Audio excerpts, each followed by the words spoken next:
Bonsoir, bienvenue dans 28 minutes. Joie de vous retrouver. Salut mes camarades chéris. Bonsoir Elisabeth. L'actualité, c'est le désespoir et la colère des éleveurs français confrontés à l'épizootie de dermatose nodulaire qui frappe leurs vaches. 3000 bovins ont déjà été euthanasiés en 6 mois. Et pour les éleveurs, l'abattage est une mesure insupportable. Le protocole d'abattage total ne marche pas. On abat des animaux, allez, un claquement de doigts, des CRS partout. On vire tout le monde et on tue tout le monde. Qu'est-ce que ça veut dire ça ? La ministre de l'Agriculture se déplaçait précisément en Haute-Garonne aujourd'hui pour y lancer une campagne de vaccination. Mais faut-il vacciner les 16 millions d'animaux du cheptel bovin français? Avec quel risque pour leur exportation? Plus largement, comment pourra s'adapter le secteur agricole français confronté à une série d'épidémies et à une crise économique hors norme? On en débattra ce soir avant de vous retrouver, Marie Bonisseau et Xavier Mauduit, pour vos chroniques. Oui, Elisabeth, et ça y est, le câble 1 est entré en service. Le téléphérique qui relie Créteil à Villeneuve-Saint-Georges dans le Val-de-Marne. Ça y est, retour sur cette folle aventure des téléphériques urbains, ni sous le sol, ni sur le sol, mais bien dans les airs. Et Marie? Je vous emmène en Slovaquie ce soir, où des étudiants pas contents ont lancé un mouvement à coups de craie sur le trottoir. La craie de l'école? La révolution de la craie. Adorable. À tout à l'heure. Et pour commencer, qu'est-ce que le chant des forêts? Un envoûtement d'1h33 entre mousse phosphorescente et arbres morts de la forêt vosgienne. Le photographe animalier Vincent Munier livre avec Le chant des forêts un film de combat contemplatif. Lutter contre le saccage environnemental passe par la transmission et l'émerveillement. On le retrouve tout de suite.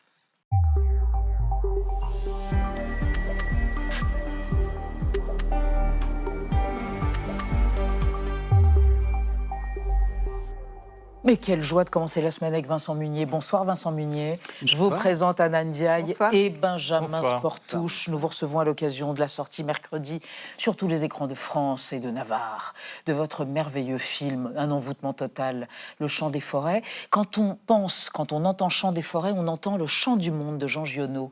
Vincent Munier, ce roman où un homme dans la première page parle à un arbre, ça vous a nourri? Ça a germé? Bien sûr. Oui. Je trouve qu'il n'y a pas plus moderne comme écrivain. J'ai envie de dire, relisons Giono. Relisons Le chant du monde. Le chant du monde, oui, plein de tous les Giono presque dans l'ordre. Tellement il vénère un petit peu les éléments, la nature. Il regarde comme vous, des choses, et oui. comme votre papa, et comme votre fils. On va en parler avec vous après votre profil idéal, réalisé par Gaël Legras. Vincent Munier, dans Le chant des forêts, vous embarquez les spectateurs à l'affût avec votre père Michel et votre fils Simon. Ce film, qui révèle les richesses de la forêt vosgienne, aborde aussi le thème de la transmission. Alors comment inspirer l'émerveillement? Pour répondre à cette question, vous avez le profil idéal. Vous naissez en 1976 à Épinal. Votre père, naturaliste, engagé dans la protection de la nature, consacre une partie de sa vie à défendre le grand tétras, un gros oiseau qui vit dans le massif depuis 10 000 ans. En 1987, il proteste contre l'abattage d'arbres. Ici, c'était une zone que l'on appelait zone fragile, où on n'y pénétrait jamais.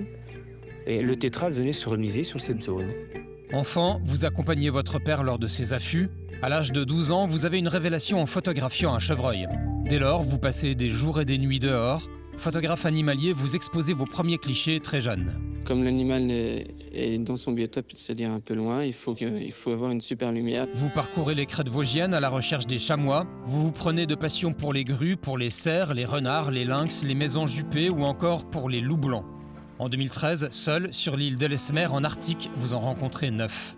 Putain, ça fait des jours que je vous attends. Vous parcourez également les hauts plateaux tibétains à la recherche de la panthère des neiges avec l'écrivain Sylvain Tesson. Et de temps en temps, vous continuez à faire équipe avec votre père, comme ici en 2001 au lac du Der, en attendant l'arrivée matinale des grues. Celle sur la droite dans le pli. Elles ont la tête dressée, elles observent. Elles essaient de mesurer le danger. Aujourd'hui donc, en famille, vous tentez de réveiller notre sensibilité au vivant en montrant cette forêt pleine de petits cœurs qui battent, comme dit votre père. C'est quoi ton meilleur souvenir? C'est quand j'ai vu pour la première fois le grand tétras. Mais après plus de 50 ans passés à protéger le grand tétras, Michel déplore sa disparition du massif des Vosges à cause de l'activité humaine. Dans votre film, il note sur un carnet cette formule polysémique « On est dans ce qui s'en va ». Oh, vous êtes ému, Vincent Munier, d'avoir vu votre père. Quel travail. Votre père combattant écologiste. Mon père, devant les premières télés, là, et c'était on faisait des cicatrices dans la forêt vosgienne pour y mettre des descentes, des pylônes de ski. On vous entend parler de l'affût. C'est quoi l'affût? C'est très anti-moderne, finalement. C'est être humble, invisible, ne pas être sûr d'obtenir ce que l'on désire. C'est un peu ça. Moi, je trouve que c'est devenu tellement naturel. Mon père m'a inculqué ça très tôt. Donc, c'est le fait de s'effacer, de se taire, et puis d'être attentif à tout ce qui nous entoure, et sans être sûr, comme vous le dites, de la rencontre avec tel ou tel animal. Donc, c'est toujours une source infinie d'émerveillement, parce que même dans la construction, le fait d'y aller, de construire, il y a aussi tout un travail de Sherlock Holmes, un petit peu d'enquête, de pisteur. On va regarder les traces, on va sentir les rochers, comme le fait mon père. On s'imprègne de tout, on tente d'être un peu animal, et puis se calquer sur leur méthode, s'effacer. S'effacer, ça peut être s'effacer de 17h à 10h le lendemain matin. Alors être à l'affût surtout, pendant des heures, de longues heures, des nuits entières. Surtout pour cet oiseau qui était tellement farouche. Je me souviens, tout gamin, mon père... Le grand tétras. Le grand tétras ou coq de bruyère. Et il fallait se glisser sous le sapin à 17h, en effet, jusqu'au lendemain 10h. C'était un protocole pour ne pas déranger l'animal, parce qu'il arrivait sur sa place de champ le soir à 17h. Et donc nous, on était transis, on ne devait pas bouger dans le duvet, on enlevait tout ce qui pouvait faire du bruit, donc le papier alu, du chocolat, le plastique. Et on ne bougeait pas jusqu'à 2-3 heures du matin, où il commençait à venir au sol pour danser. Extrait du Chant des forêts. Il nous a sentis. Dirige par là, là. Les arbres aussi écoutent le chant des oiseaux, tu vois.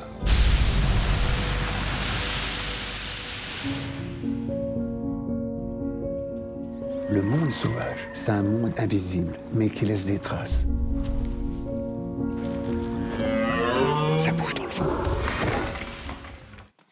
Alors Vincent Munier, la vedette, c'est le grand tétras, qu'on voit peu, puisqu'il a disparu. Il y a eu une tentative de réintroduction du grand tétras et vous y étiez opposé. Pourquoi? On a donné un avis défavorable, parce que pour toute réintroduction, il faut déjà comprendre pourquoi est-ce qu'il a disparu, et puis essayer de pallier à ça avant d'en remettre. Et en l'occurrence, c'est quand même un oiseau qui est armé pour les grands froids. Il est vraiment fait, c'est un oiseau, une espèce boréale, et on le retrouve vraiment dans le Grand Nord. Et sur les massifs montagneux qui sont basse altitude comme les Vosges, il se meurt. Et avec cette accélération du réchauffement climatique, c'est indéniable. Ça fait en l'espace de 5 ans, on a vu vraiment les populations chuter de manière drastique. On n'a plus que 2 femelles autochtones. Donc là, ils sont allés en chercher une vingtaine en Norvège qu'ils ont remis. Et a priori, ils sont tous morts. Il en restait un, ils ont tous été bouffés parce que, évidemment, moins de froid, il y a plus de prédateurs. C'est ça. Vincent Munier, on va évoquer avec vous le lynx. Il y a une scène stupéfiante dans le film à la suite d'un long affût. Quelque chose surgit, on n'en dira pas plus. Et on évoque avec vous le lynx et la réintroduction du lynx. Oui, c'est une espèce protégée. Cette protection, elle porte ses fruits. Si l'on en croit le dernier rapport du WWF qui a été publié début décembre, le lynx fait désormais partie des espèces en voie de rétablissement, d'ailleurs, comme le loup ou le flamant rose. On compte aujourd'hui 150 à 200 lynx en France, dans le Jura, dans les Vosges et aussi dans le massif de la Chartreuse, alors qu'ils avaient totalement disparu au début du siècle. Et si ces résultats sont encourageants, ils sont quand même fragiles. Les collisions routières restent la première cause de mort du lynx. Et le manque de brassage génétique menace directement la survie de cette espèce. Tous les lynx actuels sont des descendants de ceux qui ont été réintégrés en Suisse dans les années 70. Alors vous, Vincent Munier, est-ce que ça vous fait plaisir de savoir que ces lynx sont en voie de rétablissement en France ? Mais oui, il faut se réjouir quand même, c'est ce qu'on dit un peu dans le film. Le film est assez lumineux de ce qui revient quand même. Il y a la petite chouette chevêchette, il y a la cigogne noire, on a les vautours, c'était une super opération de réintroduction, ils se portent bien.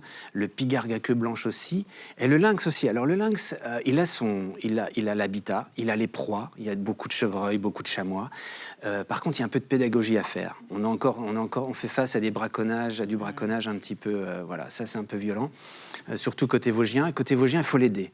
On n'a que 3-4 lynx, là, on a du mal à avoir de la reproduction.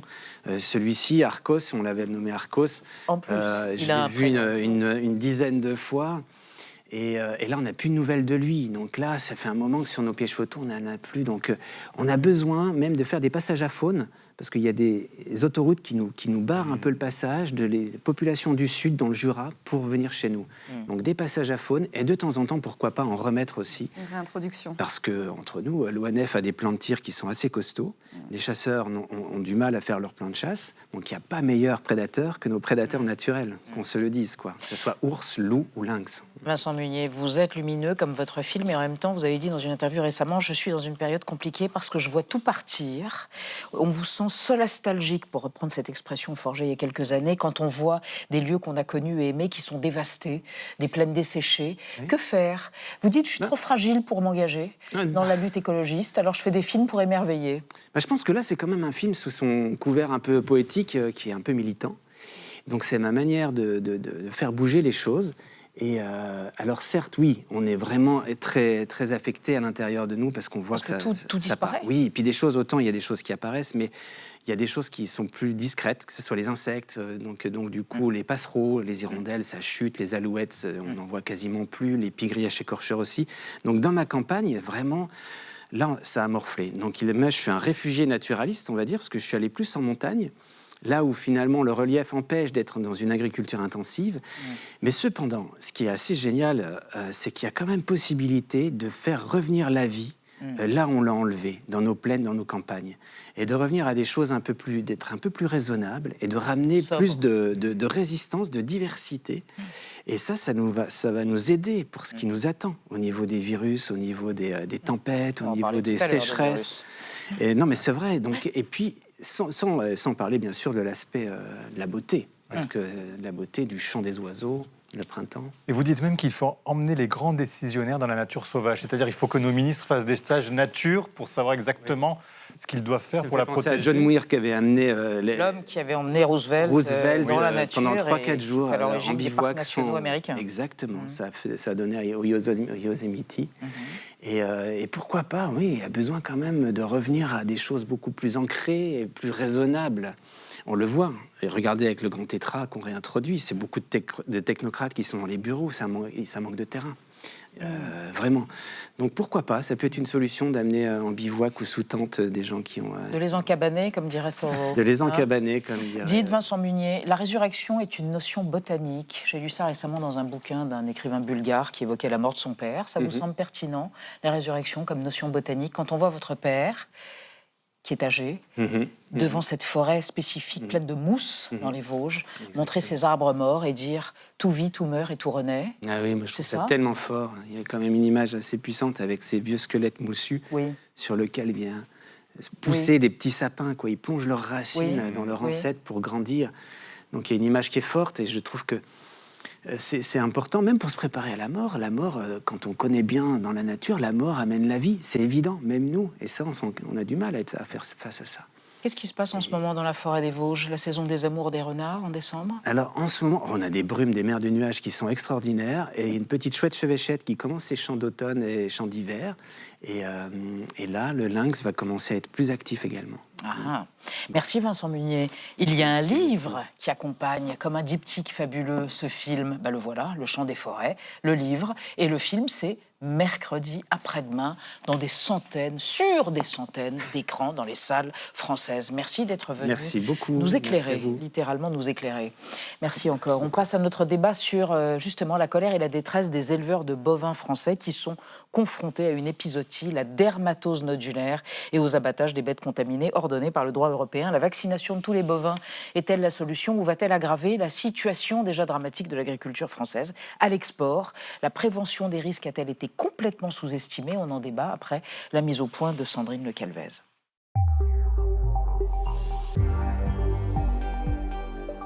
Du lisier et du fumier déversés hier sur la sous-préfecture de Millau dans l'Aveyron. La colère des agriculteurs s'amplifie dans le sud-ouest de la France, comme près de Cestas en Gironde, où l'autoroute A63 a été bloquée. Les éleveurs protestent contre l'abattage de troupeaux entiers de bovins en pleine épidémie de dermatose nodulaire contagieuse. Il faut changer la procédure. Il faut isoler les troupeaux, il faut mettre en quarantaine, il faut faire des analyses de sang, mais on n'abat pas un troupeau parce qu'une vache réagit.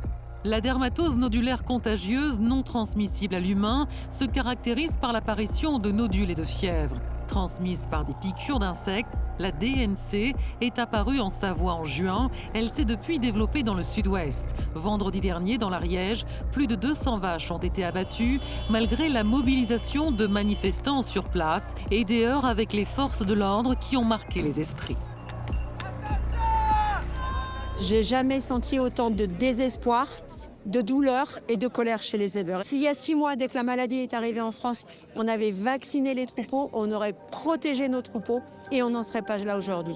Sur le grill, la ministre de l'Agriculture s'est rendue cet après-midi en Haute-Garonne pour lancer une campagne de vaccination d'1 million de bovins dans la région. Avant son déplacement à Toulouse, elle s'est dite prête ce matin au dialogue, mais pas à la suspension dans l'immédiat des abattages. La discussion est ouverte sur ce point. Et je ne veux pas vous donner de réponse catégorique aujourd'hui parce que ce temps de dialogue, il est indispensable. Alors l'abattage systématique qui divise les syndicats d'agriculteurs est-il nécessaire ou inacceptable? Faut-il généraliser la vaccination? Confrontés à des épidémies plus nombreuses, grippe aviaire, maladie de la langue bleue chez les ovins ou dermatose chez les bovins, les éleveurs français sont-ils plus que jamais fragilisés? Voilà pour évoquer cette question. Nos 3 invités. Christian Convert, bonsoir. Vous êtes éleveur laitier, président de la coordination rurale de Savoie et vous êtes l'ancien secrétaire général de la coordination rurale. Vous avez combien de bêtes? 110 vaches laitières et autant d'élèves. Très bien. Et selon vous, l'abattage massif des troupeaux est une hérésie. On tue des animaux qui sont sains. Ça n'a jamais fait progresser l'éradication d'une maladie. D'ailleurs, ajoutez-vous, contrairement à ce qui est dit, la DNC, la dermatose nodulaire, donc, n'a pas été écrasée en Savoie. À côté de vous, Jeanne Brugère-Picou, bonsoir. Professeure honoraire de l'École nationale vétérinaire de Maisons-Alfort. Vous êtes agrégée de pathologie médicale du bétail. Selon vous, pour arrêter la progression du virus, il faut abattre les troupeaux touchés. C'est la réglementation européenne. C'est ce qui a été fait en Savoie, dites-vous, et l'épidémie est sous contrôle. Il y aura du débat. Et Aurélie Catalo, bonsoir, directrice du programme Agriculture et Alimentation France à l'IDRI. Selon vous, l'élevage français est plongé dans une période de gestion de crise permanente. La question de la gestion des risques n'a pas été suffisamment investie. Une telle crise invite à réinterroger notre modèle d'élevage français. Et on démarre, Benjamin, avec le mot du jour. Oui, c'est ce qui fait débat aujourd'hui. Dépeuplement, c'est donc l'abattage de l'ensemble des bovins d'un foyer dès qu'une infection est détectée. Donc, Christian Convert, vous êtes hostile à cette méthode-là. Pourquoi, précisément ? Ouais, en fait, depuis le départ, on applique un protocole et c'est toujours au nom du protocole que les choses se passent. Donc, on sait quand même, pour le coup, c'est documenté, que l'abattage sélectif apporte d'aussi bons résultats que l'abattage total. Nous, on a demandé depuis le départ, avant de passer aux abattages, qu'il y ait des analyses sur l'ensemble des bêtes des troupeaux. Ça nous a toujours été refusé. Donc ça, depuis le premier cas, au mois de juillet, ça continue aujourd'hui. Donc nous, on est persuadés qu'on tue bon nombre d'animaux sains et que c'est pas comme ça qu'on fait progresser la chose, quoi. Jeanne Brugère-Picou, pourquoi ne pas faire du cas par cas, alors, justement ? Parce que quand une maladie aussi contagieuse arrive dans un élevage, on sait très bien que s'il y a un cas clinique, il y a plusieurs animaux qui ont été déjà infectés parce que c'est une maladie vectorielle qui est transmise par des mouches, des insectes, des stomox ou des tans qui sont hématophages. Donc ça passe d'un animal à l'autre. Donc quand vous avez un cas, c'est que vous avez plusieurs cas qui sont asymptomatiques parce qu'ils sont en incubation. Et puis quelquefois, la maladie est assez discrète parce que ce sont des nodules sur la peau. Donc en fait, on part du principe qu'il y a au moins 50% des animaux qui sont touchés. Et surtout, il faut éviter de diffuser un virus quand on est dans une zone indemne. Donc c'est la réglementation européenne qui nous l'impose d'ailleurs. Voilà, donc c'est la réglementation. Mais là, vous venez d'expliquer quand même quelque chose. Là, c'est une image comme ça, je n'ai jamais vu. Je suppose que c'est de l'intelligence artificielle. Non, bien sûr que Donc là, vous expliquez quand même que beaucoup d'animaux peuvent être touchés, mais ne montrent pas les signes. Donc, c'est la démonstration même que les animaux, il y en a beaucoup, ils ne sont même pas malades. Ils peuvent être, effectivement, l'incubation peut se faire sans que les animaux soient malades. On a entendu des conneries à dormir debout, si je peux me permettre. Attendez, moi j'ai vécu ça depuis le premier cas, donc la fameuse exploitation Pierre-Jean Dugène qui a fait l'actualité. Les animaux ont continué de produire, on n'a pas eu tout ce problème-là. Donc, c'est pour ça que les analyses restent indispensables. Et pourquoi on nous les a refusées depuis le départ, c'est ça qui nous heurte. Les animaux continuent de produire, vous voulez dire du lait et de la viande? Oui, bien sûr. Qui n'étaient pas contaminés. Le meilleur thermomètre, c'est le lait. Une bête qui ne baisse pas en lait, qui n'a pas de fièvre du tout. Alors, même si on dit que ça diffuse, ça veut dire que les animaux ne sont pas malades. Non, il faut savoir quand même que quand je vous dis que des animaux sont asymptomatiques en incubation, ils vont faire la maladie. D'ailleurs, vous avez donné un très bon exemple, Monsieur Duchesne, parce qu'il a effectivement fait un recours pour éviter d'abattre ces animaux, et au bout de 13 jours... Monsieur Duchesne est un éleveur, hein, vous parlez d'un éleveur en Savoie qui ne voulait pas abattre, donc il y a eu un recours, et au bout de 13 jours, le recours a été refusé, mais lui, il a eu d'autres cas par la suite, justement. Si. Vous n'y étiez pas, j'y étais. J'ai dormi dans cette exploitation, dans l'étable, pendant 15 jours. C'est dans les journaux. Oui, mais bien sûr. Et donc, il y a eu des cas. Et il faut savoir aussi que ça a explosé au bout de 2 semaines chez ses voisins. Aurélie Catalogue, c'est la méthode préconisée dans ce genre d'épidémie et c'est une obligation aussi dictée par l'Union européenne, ce qui se passe actuellement. Pour l'instant, le cadre légal qui est en vigueur, qu'on peut juger positif ou négatif, c'est effectivement un règlement européen qu'on appelle loi sur la santé animale qui date de 2021 et qui dit que dans le cas d'une maladie comme ça, la France est tenue d'essayer de faire une éradication la plus rapide possible de la maladie. Il y a un autre paramètre qui est pris en considération par les autorités françaises, c'est qu'ils cherchent à éviter autant que possible des restrictions de mouvement sur les animaux vifs, c'est-à-dire les bovins vivants, qui partent de la France et qui vont à l'étranger. Pourquoi ça ? Parce que la filière bovine française, tant laitière que bovin-viande, dépend quand même pas mal de cette capacité d'exportation d'animaux vers l'étranger. Chaque année, c'est 1,4 million d'animaux qui sortent des frontières de la France vivants. Ça représente à peu près 10% du cheptel français et ça représente aussi 2 milliards d'euros pour la filière. Donc, il y a cette considération économique qui est prise en considération par les autorités françaises. Donc, c'est pour sauver la filière, d'une certaine façon, pour tenter de sauver la filière. C'est un problème, effectivement, qui n'est pas sanitaire, il est surtout économique par rapport à l'exportation. Donc, c'est ce problème-là qui doit être réglé. Et ça, c'est aussi du domaine de la ministre, parce que la solution pour y arriver, ça va être effectivement le vaccin. Donc, si on vaccine, si on passe à la vaccination du cheptel français, il faudra parler effectivement de la commercialisation. Et moi, je vais quand même vous dire une chose. Je pense que vous avez fait vos études il y a une bonne 50aine d'années. Donc, il faut reconnaître que la science, ça évolue quand même.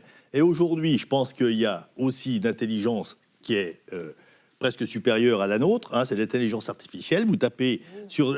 Là, ça regroupe les avis scientifiques mondiaux. Et aujourd'hui, effectivement, on remet en cause l'évolution et les protocoles de ces maladies qui, de toute façon, elles étaient émergentes. Elles arrivent sur le cheptel bovin, elles arrivent sur les canards, elles arrivent sur les ovins. On ne va pas continuer à éradiquer totalement. Il y a les vaccins qu'on n'avait pas, qu'on a aujourd'hui, qu'on sait qui normalement sont efficaces. On va parler des vaccins après. Donc, il y a quand même cet ensemble de choses à regarder. Et l'impact qu'il y a sur les agriculteurs, bien sûr, ça me semble important. Ça veut dire... Donc, on va laisser répondre Jeanne Bruguière-Picot. Pour vous, la science est incontestable en la matière. Les connaissances qu'on a aujourd'hui ne sont pas discutables. Oui, c'est pas discutable parce que ce sont des experts européens qui ont édicté ces lois européennes. Et puis, moi, j'étais expert à Bruxelles en 2000-2003. Donc, je sais le travail que l'on fait à ce moment-là. D'accord. Alors, les syndicats sont tout de même divisés sur la stratégie à adopter. La FNSEA, le principal syndicat agricole, est favorable à l'abattage des troupeaux atteints. Vous allez réagir, Christian Converve. On va d'abord écouter son président, Arnaud Rousseau.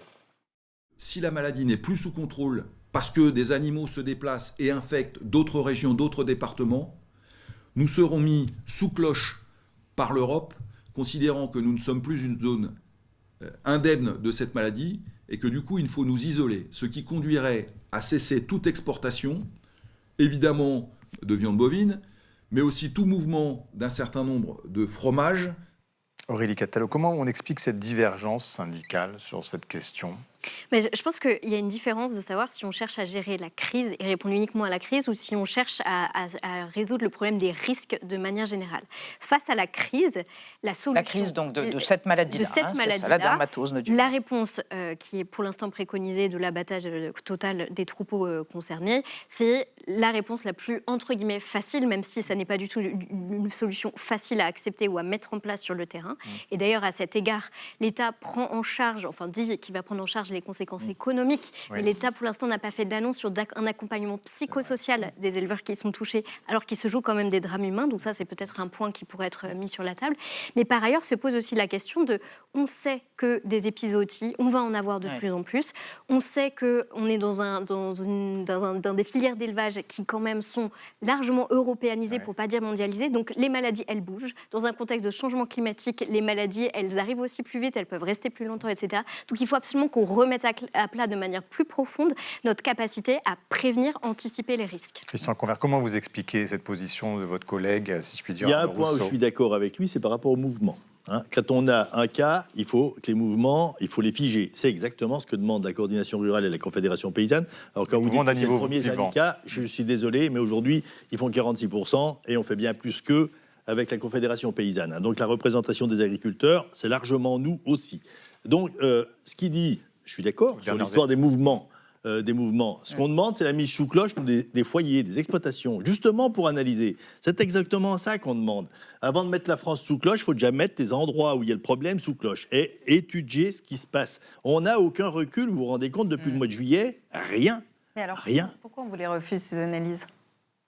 C'est pas à moi qu'il faut poser la question. Alors, Jeanne Bruguière-Picou, pourquoi on les refuse, ces analyses? Je ne vois pas du tout l'intérêt d'analyser dans un troupeau qui est atteint quand on sait pertinemment qu'il y aura au moins 50% des animaux qui seront avec ce virus, qu'on ne peut pas les différencier et que de toute façon, on prendra le risque de laisser le virus se propager. Alors, pourquoi on ne les a pas tous vaccinés avant, Jeanne Bruguière-Picou? Pourquoi? C'était une maladie qui n'existait pas, donc on ne vaccine pas dans ces conditions. N'oubliez pas une chose, je vous donne l'exemple de la fièvre afteuse. On vaccinait la fièvre afteuse. Mais le jour où les Américains ont dit on ne veut plus de vos bovins parce que vous vaccinez fièvre afteuse, en 2001, nous avons arrêté la vaccination qui n'était pas nécessaire puisque nous n'en avions pas.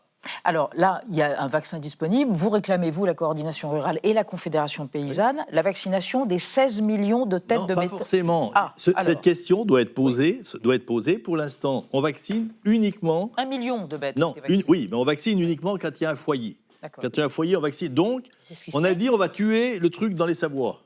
Ok, on a tué 1700 bêtes, sauf que vous voyez bien, c'est pas moi qui vous le dis, vous voyez bien que la maladie, elle diffuse en France, dans beaucoup d'autres départements. Donc, premier truc n'a pas marché. Donc après, on va chercher des excuses. C'est peut-être des mouvements de bovins, c'est peut-être, mais c'est peut-être rien du tout. Oui, mais sûrement, mais bien sûr, mais seulement vous pouvez pas le prouver, ni vous ni la ministre. Donc moi, ce que je pense quand même, c'est que c'est vraiment quelque chose de franco-français.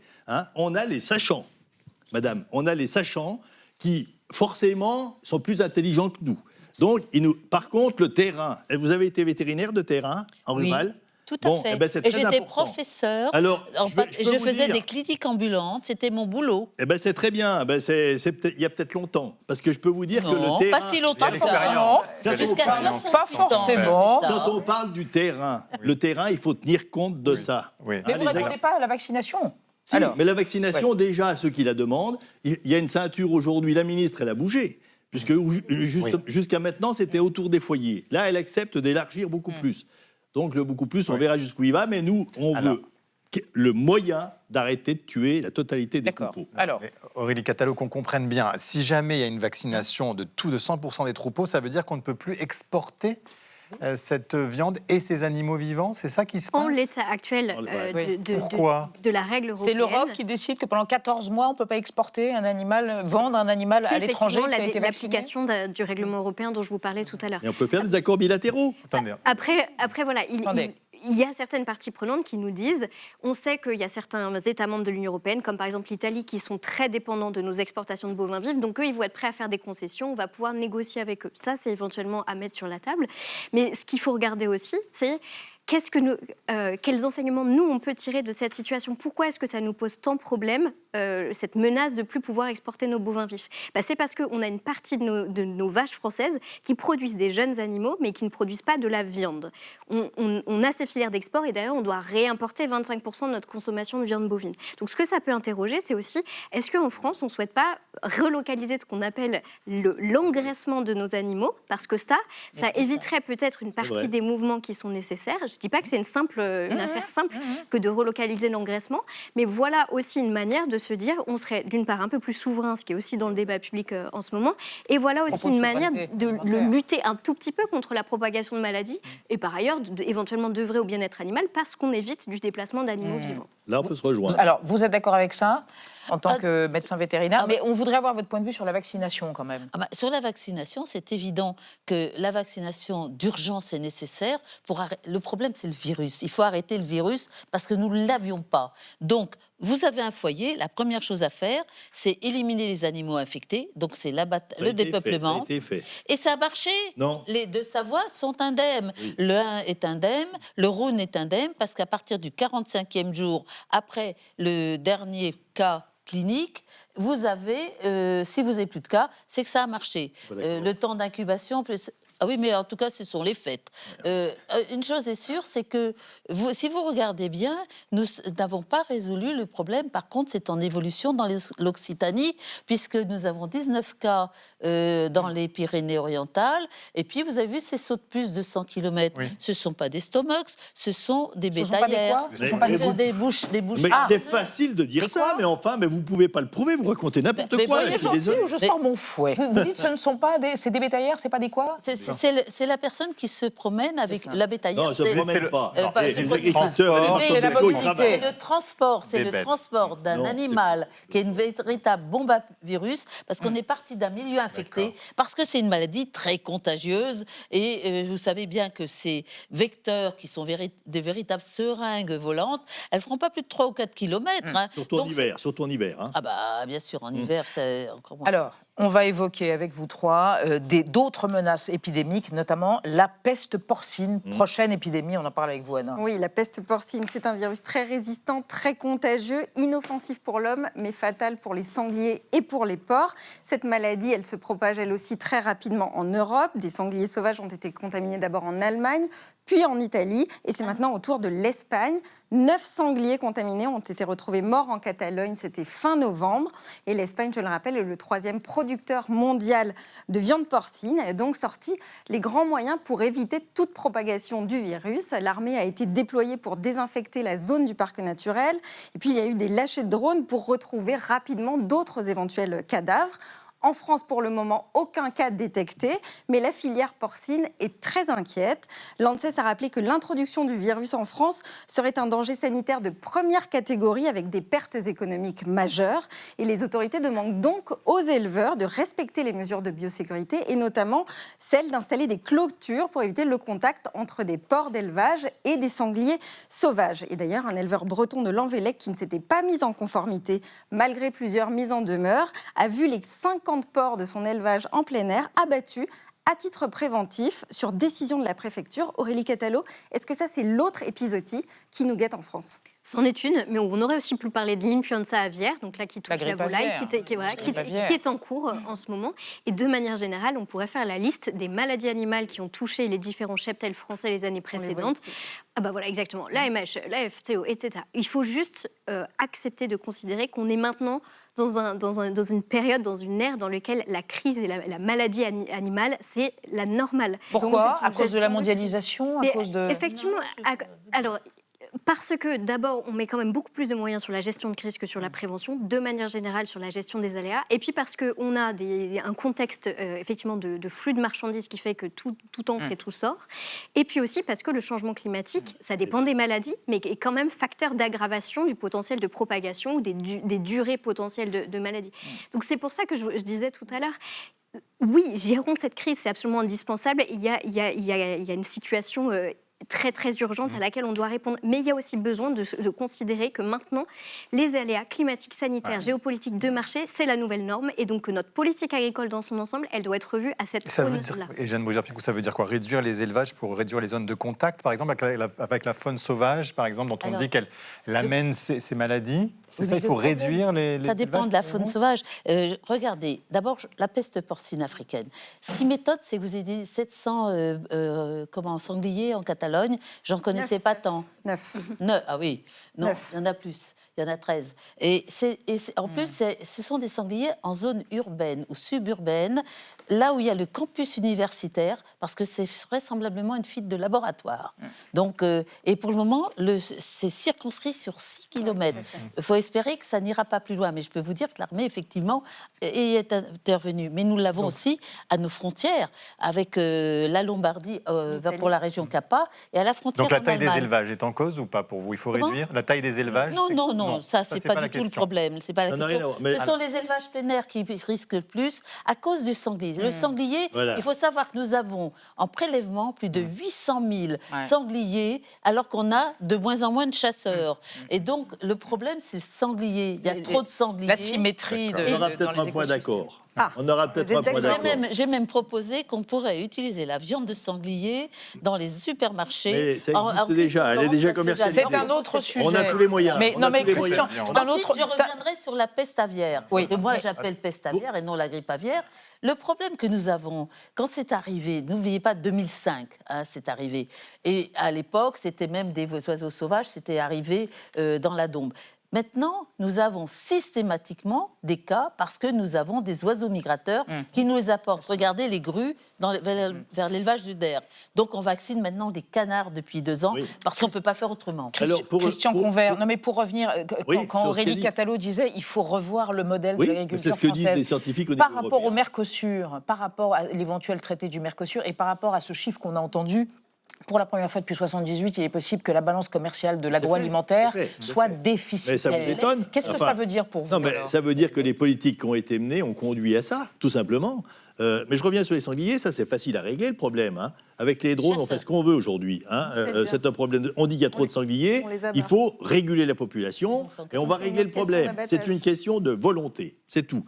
Il y a un moment, des sangliers, il y en a de trop, il faut les éliminer. Donc on peut les commercialiser comme on veut. On est d'accord. Par rapport on a un point d'accord aujourd'hui, c'est ce que je vous ai dit. Aurélie Catalo. Après, c'était quoi le restant de la question? C'était le Mercosur. Comment Mercosur, vous voyez bien, moi je pense que pour la population... Vous appelez à la mobilisation le 18, c'est ça? Le 18 décembre, bien la moindre quand même. On est baladé entre le président, la ministre qui disait non au Mercosur, peut-être qu'ils vont continuer de dire non d'ailleurs, mais que ça va se faire quand même. De toute façon, ils ont donné la clé, Donc, problème de viande, ça se télescope. Alors moi je veux pas être ni complotiste ni rien, mais on constate, c'est les faits. Il y aura moins de viande en France, on continue d'éliminer les élevages, on s'arrange pour en importer, elle n'aura pas les mêmes standards, pas la même qualité. Même standards environnementaux et mais vous aurez à manger, c'est tout. Sauf que quand on n'aura plus de paysans, effectivement, ça sera trop tard. Rapidement, Aurélie Catalo, tout ça vient, cette actualité-là, ça vient dans un traumatisme plus global et cette inquiétude du Mercosur. On n'a rien réglé depuis 3 ans. On va laisser oui, tout à fait. Et on voit bien que la réaction, elle est diffuse entre le moment de déclaration de l'épidémie qui a commencé dans les Savoies cet été et le fait que l'explosion, elle survienne plus récemment sur un autre territoire. Ça nous montre que, en fonction des niveaux de revenus, en fonction des implantations des différents syndicats agricoles, en fonction des taux de renouvellement générationnel, etc., il y a des facteurs, des combinaisons de facteurs qui sont plus ou moins favorables à la reprise de la contestation agricole. Donc c'est bien à lire dans un contexte qui est un peu plus global que la seule épidémie de dermato. C'est terminé. Je suis navrée, mais on en reparlera. L'explosion, c'était la Savoie, c'est là où mais en tout cas, merci d'avoir participé à ce débat tonique. Nous n'avons pas sorti notre fouet. On reste dans l'actualité vue par Xavier Maudieu et Marie Bonisso. L'Île-de-France a un téléphérique, c'est fou, c'est fort, et il est entré en service ce week-end. Et puis on évoquera la Slovaquie où la jeunesse se révolte à corps à cri et à craie contre le Premier ministre pro-russe Robert Fico. Mais d'abord le mot vedette du jour, crèche de Noël, c'est entendu. La crèche de Noël de la Grand Place. La nouvelle crèche de Noël. Pour fabriquer des crèches de Noël. Qu'est-ce que ça veut dire? Exactement ce que ça dit. Merci de m'en dire un peu plus. Entendu. La vie secrète des mots vedettes. Crèche de Noël, du latin cripia, mangeoire pour animaux, et natalis, naissance, désigne chez les chrétiens la représentation scénique de la nativité, soit la naissance de Jésus-Christ, ce beau gosse barbu dont le Père est Dieu. Comme chaque mois de décembre, les crèches de Noël sont ramenées à un outillage d'influence politique. La crèche de Noël, installée début décembre selon le rite, est composée d'une maquette d'étable ou de grotte où trône une mangeoire vide. L'enfant Jésus n'y est ajouté que le 24 décembre à minuit, symbole de sa naissance, ainsi que des figurines de Marie et Joseph, souvent un âne, un bœuf, des bergers, des agneaux et parfois des rois mages. Cette anodine mise en scène, qui naît sous l'impulsion d'un influenceur catho du XIIIe siècle, premier à organiser une reconstitution live de la naissance du Christ en 1223, et sévèrement interdite pendant la Révolution, et fait aujourd'hui partie, dans les mots du pontifex précédent, du processus doux et exigeant de la transmission de la foi. Dans les faits, la crèche joue davantage les pommes pourries de la discorde. En France, après 120 ans de loi 1905, qui règle la distance entre l'État et les cultes, les crèches dans les mairies sont toujours illégales, n'en déplaise aux édiles créchistes forcenés, mais bien autorisées temporairement dans l'espace public extérieur. À Chicago, une crèche dépeuplée affiche un écriteau. À cause de la police de l'immigration, la Sainte Famille se cache. Tandis qu'à Bruxelles, une crèche voulue plus inclusive efface les visages et reçoit une couronne d'épines. Un Jésus minimaliste aux airs de coussin oublié sur un étal de brocante.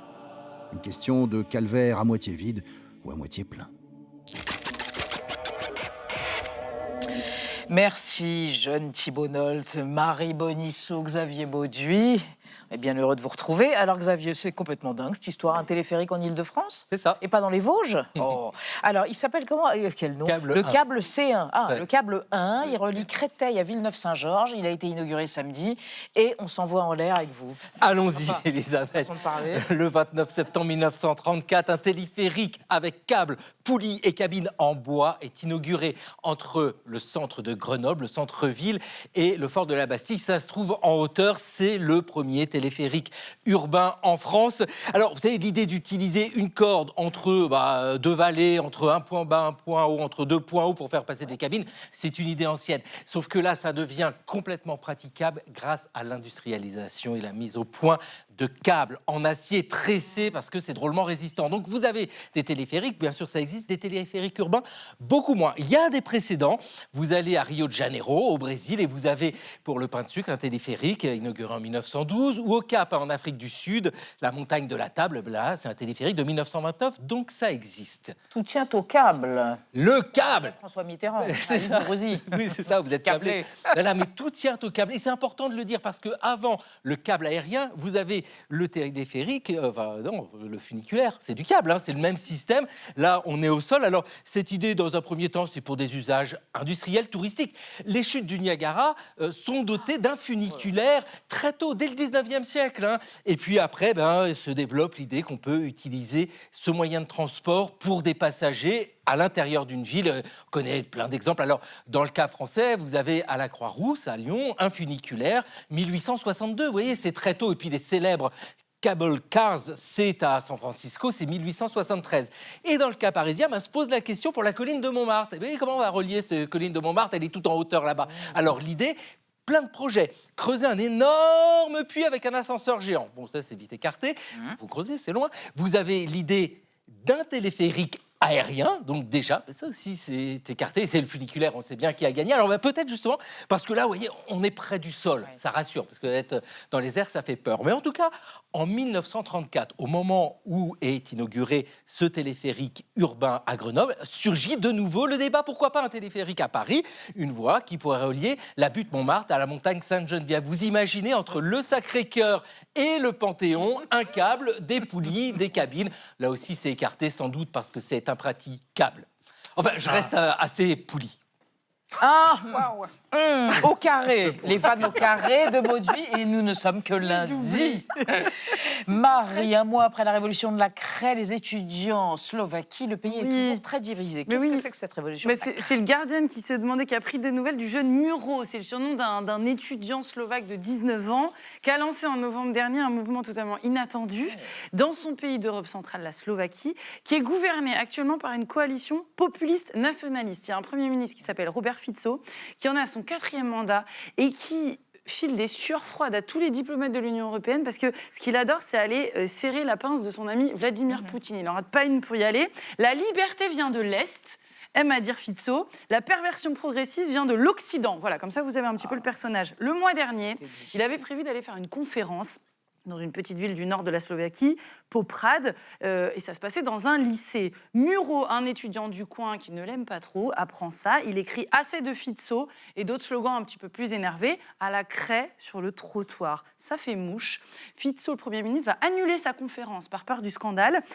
Muro, l'étudiant, va passer quelques heures au poste et quand il en ressort libre, il y a de la craie sur tous les trottoirs du pays via les réseaux sociaux. Vous commencez à connaître cet instrument de la viralité. Rapidement, les médias slovaques dont beaucoup sont absolument effarés par les positions de plus en plus extrêmes de leur Premier ministre contre la culture, les droits humains, l'état de droit. Les médias donc vont clamer très rapidement qu'on a affaire à une révolution de la craie. Ça sonne bien. Et puis en Slovaquie, ça fait écho à la révolution de velours de 1989 qui avait été initiée par des étudiants, là aussi les étudiants tchécoslovaques de l'époque, qui vont aboutir à l'effondrement du régime communiste et puis quelques années plus tard à la partition entre la République tchèque et la Slovaquie. Le parallèle est d'autant plus frappant que les Slovaques, justement, commémoraient cette révolution de velours, là, le 17 novembre dernier, alors qu'il y avait plein de craies sur les trottoirs. Le Premier ministre va quand même essayer de la faire, cette conférence. Il va revenir à Poprad et regarder ce que font quelques dizaines d'étudiants, tout de noir vêtus, qui brandissent un drapeau de l'Ukraine sous son nez.